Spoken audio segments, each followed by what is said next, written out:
Khalid Bashir solicitor आप सब दोस्तों को वार्म वेलकम कहता है। इस वीडियो में मैं बात करूंगा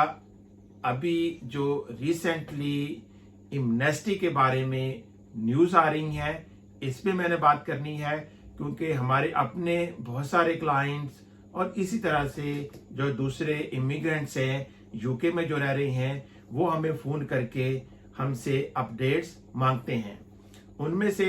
कुछ जो हमें कॉल करते हैं वो हमें ये इन्फॉर्म कर रहे होते हैं कि एमनेस्टी अनाउंस हो गई है, या कुछ हमें फ़ोन करके कहते हैं कि एमनेस्टी कब अनाउंस होने जा रही है। तो मैंने सोचा कि इस पे आज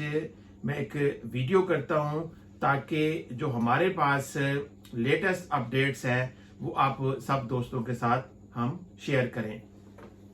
बेसिकली जो एमनेस्टी की बात करते हैं तो एमनेस्टी का जो इसके जो मीनिंग लेते हैं वो इसके ये है कि यूके में जो अनफॉर्चुनेटली यहाँ पे आके इलीगल हो गए हैं और जिनके पास अब कोई लीव टू रिमेन नहीं है, इमिग्रेशन स्टेटस नहीं है, तो उनके लिए ऐसा स्पेशल लॉ आने वाला है या लेके आया जा रहा है जिसमें इन सब को यहाँ पे वीज़ा मिल जाएगा, यहाँ पे ये रेगुलराइज हो जाएंगे और उसके बाद यहाँ पे लीगली रह सकते हैं, काम कर सकते हैं, और जो लंबे अरसे से यूके में आके स्टक हो गए हैं वो अपनी कंट्री वापस जा सकते हैं और फिर वापस यूके में आ सकते हैं।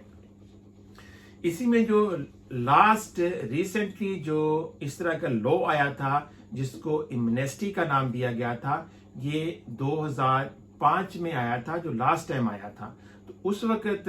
जिसका कोई क्रिमिनल रिकॉर्ड नहीं था और जिसका अगर कोई केस होम ऑफिस में पेंडिंग है या उसने होम ऑफिस में कोई केस किया था और वो केस रिफ्यूज हो गया था और उसके पास रिकॉर्ड था, तो उन सबको यहाँ पे indefinite leave to remain settlement का जो स्टेटस था वो दिया गया था। उसके बाद से लेके अब तक 2021 में हम पहुंच गए हैं। तकरीबन 15-16 साल से यहाँ पे इस तरह का कोई लॉ नहीं आया। इसके बाद जब हमारे जो प्राइम मिनिस्टर हैं बोरिस जॉनसन, इन्होंने जब यूके के ये लंदन के मेयर थे तो इन्होंने अनाउंस किया था कि इस तरह की जो एमनेस्टी है की तरह का लॉ है इसको यूके में लेके आया जाए ताकि यूके में जो बहुत ज़्यादा यहाँ पे इलीगल्स हैं और यूके का जो ऑलरेडी इमिग्रेशन का जो सिस्टम है जो इमिग्रेंट्स को डील करता है उनके थ्रू इनको यहाँ पे रिलीफ नहीं दिया जा सकता, या अगर इनको यहाँ से रिमूव करें तो बहुत एक्सपेंसिव है और इसके बावजूद भी बहुत सारे लोगों को यहाँ से रिमूव नहीं किया जा सका। तो उसके लिए इस तरह का लॉ लेके आया जाए ताकि उनको सिस्टम के अंदर लेके आया जाए। वहाँ पे एक तो ये है कि वह खुद जॉब्स करें और इस तरह से जो यहाँ पे जो गवर्नमेंट का रेवेन्यू है उसमें हेल्प करें, उसको इंक्रीज करें, अपनी यहाँ पे नॉर्मल लाइफ गुजारें और इस सिस्टम का हिस्सा बने। उसके बाद बोरिस जॉनसन ही ने जो नेक्स्ट इसमें अनाउंसमेंट की थी वो जो लास्ट टाइम की थी वो अप्रैल 2018 में इन्होंने बात की थी कि यहाँ पे जो 10 साल से ज़्यादा से यूके में रह रहे हैं जिनके पास स्टेटस नहीं है तो उनको यहाँ पे रेगुलराइज करना चाहिए। उसके बाद फिर जो नेक्स्ट स्टेटमेंट आई वो भी प्राइम मिनिस्टर बोरिस जॉनसन की तरफ से आई थी जुलाई 2019 को। तो उसके बाद फिर जो अभी रिसेंटली फिर एक तरह से ये इशू अलाइव हुआ है, वो भी प्राइम मिनिस्टर बोरिस जॉनसन की एक प्रेस कॉन्फ्रेंस है, जो रिसेंटली प्रेस कॉन्फ्रेंस है जिसमें जब जो जर्नलिस्ट थे उन्होंने एमनेस्टी के बारे में या इलीगल जो यहाँ पे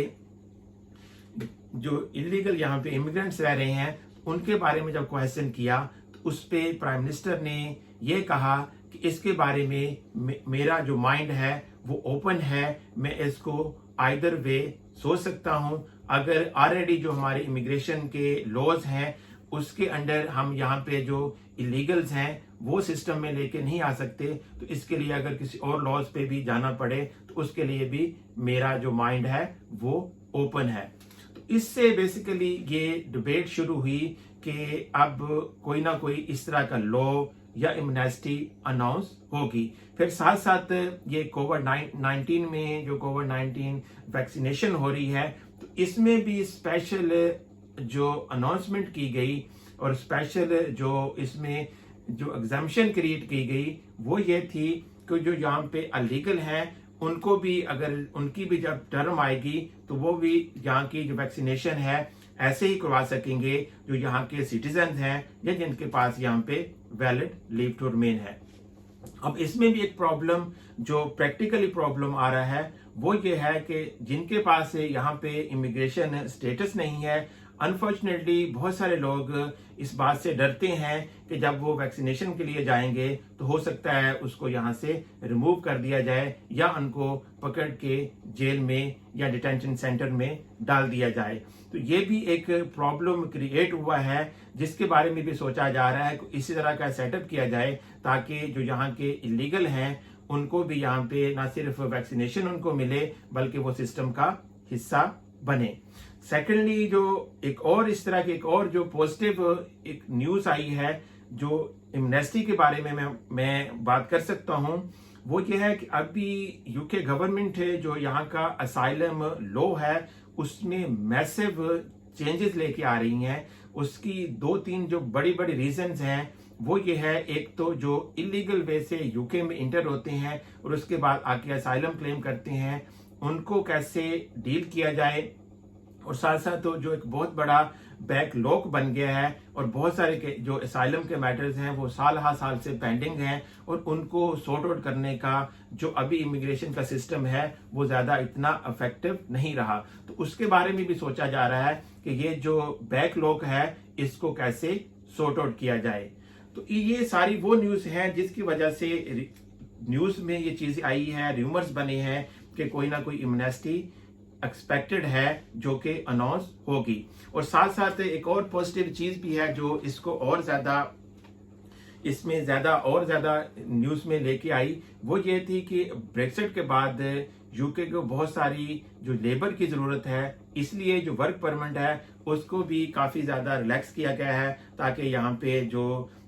वर्कर्स हैं वो यूके में आके काम करें और यहाँ पे इकोनॉमी को जो है उसको हेल्प करें, उसको इंक्रीज करने में। तो ये सारी वो चीजें हैं जिसकी वजह से बहुत सारे लोगों के जहनों में ये ख्याल आ रहा है कि लाइकलीहुड कोई ना कोई इम्यूनिटी या इस तरह का स्पेशल लॉ ये गवर्नमेंट अनाउंस करेगी। अभी तक जो मेरी इंफॉर्मेशन है ऐसा कोई लॉ अनाउंस नहीं हुआ। अगर फ्यूचर में कोई इसी तरह का इम्यूनिटी या इस तरह का स्पेशल लॉ अनाउंस होते हैं तो जैसे ही उसकी कोई ना कोई इन्फॉर्मेशन हमारे पास पहुंचेगी हम कोशिश करेंगे कि एज सुन एज आप सब दोस्तों के साथ उसको शेयर किया जाए। आखिर में मैं एक बात जरूर कहूंगा, अब यहाँ पे यूके में जो इलीगल रह रहे हैं और जिन्होंने कभी कोई एप्लीकेशन भी नहीं की या उनकी कोई एप्लीकेशन पेंडिंग नहीं है तो वो जरूर किसी जो लीगल रिप्रेजेंटेटिव्स हैं, सोलिसिटर्स हैं या जो इमिग्रेशन की प्रैक्टिस करते हैं उनके साथ बैठ के अपने केस को जरूर डिस्कस करें। अगर उनकी कोई एप्लीकेशन बनती है तो उनको होम ऑफिस में एप्लीकेशन जरूर करनी चाहिए क्योंकि पीछे जब भी लेगेसीज आई हैं तो फायदा उन्हीं को हुआ है जिनका या तो कोई एप्लीकेशन पेंडिंग थी या असाइलम का कोई क्लेम पेंडिंग था या उनके पास कोई होम ऑफिस का रिकॉर्ड था जिसके थ्रू उनको काफी ज्यादा फायदा हुआ था। तो लॉकडाउन की वजह से गवर्नमेंट थोड़ी सी अब इस बात में काफी ज्यादा रिलैक्स है और खासतौर पे जिनके पास जो इलीगल्स हैं और जिनके पास यहाँ पे होम ऑफिस की फीस पे करने के भी पैसे नहीं है उनके लिए बड़ी अच्छी अपॉर्चुनिटी है कि वो बगैर होम ऑफिस की, बगैर इमिग्रेशन हर सरचार्ज पे किए हुए एप्लीकेशन कर सकते हैं, जो कि नॉर्मली एक एप्लीकेशन की जो फीस बनती है, होम ऑफिस की फीस, इमिग्रेशन हेल्थ सरचार्ज और इस तरह से बायोमेट्रिक की वो 2600 से थोड़ी सी ज्यादा बनती है। तो ये आप इसके बगैर फीस पे किए आप एप्लीकेशन कर सकते हैं। तो इसके लिए अगर आप हमारे साथ भी मिलना चाहें, अपना केस असेस करवाना चाहें कि आया आप बगैर फीस की एप्लीकेशन कर सकते हैं, और अगर कर सकते हैं तो कौन सी एप्लीकेशन पॉसिबल हो सकती है, या आप अभी एलिजिबल नहीं है कोई भी एप्लीकेशन करने के, तो आप हमसे कांटेक्ट कर सकते हैं। इसके लिए आप जो हमारा मोबाइल फ़ोन है उस पर मुझे टेक्स्ट मैसेज भी कर सकते हैं, हमारे जो ऑफिस की जो नंबर्स हैं उस पर कॉल भी कर सकते हैं, और अगर आप अपनी अपॉइंटमेंट बुक करना चाहें तो जो हमारी वेबसाइट है उस पर डिफरेंट आपको ऑप्शंस भी मिलेंगी, उसमें से आप जो भी चूज करके अगर आप मेरे साथ अपना केस डिस्कस करना चाहें तो अपनी अपॉइंटमेंट बुक कर सकते हैं। मैं उम्मीद करता हूं कि इस इंफॉर्मेशन से बहुत सारे दोस्तों को फ़ायदा होगा, और जो उनके जहन में डिफरेंट किस्म की र्यूमर्स थी या मिस इन्फॉर्मेशन थी, मैं होप करता हूं उसको सॉर्ट आउट करने में काफ़ी फ़ायदा होगा। आपकी खिदमत में किसी नई वीडियो में हाजिर होंगे, और उसमें बहुत सारी हमारे पास सक्सेस स्टोरीज हैं और बहुत इंटरेस्टिंग केसेस हमने रिसेंटली विन किए हैं। जैसे जैसे टाइम मिलेगा उस पर आपके साथ डिटेल से बात करेंगे। साथ साथ जो असाइलम में बड़ी इंपॉर्टेंट चेंजेस आ रही हैं उस पर भी मैं एक पूरी इंशाल्लाह वीडियो करूंगा। और इसके साथ साथ एक और बहुत जो आजकल काफी ज्यादा इशू बना हुआ है, वो जो आफ्टर जो ब्रेक्सिट हुआ है उसके बाद जो यूरोपियन सिटीजन्स हैं या यूरोपियन के फैमिली मेंबर्स हैं, नॉन ये नेशनल्स हैं जो अंडर यूरोपियन लॉज जो थे वो अप्लाई करते थे, वो क्या अभी भी अप्लाई कर सकते हैं? अगर कर सकते हैं तो वो किस हद तक कर सकते हैं, उसके लिए क्या क्या चीजें चाहिए? अगर ऑलरेडी किसी ने अप्लाई किया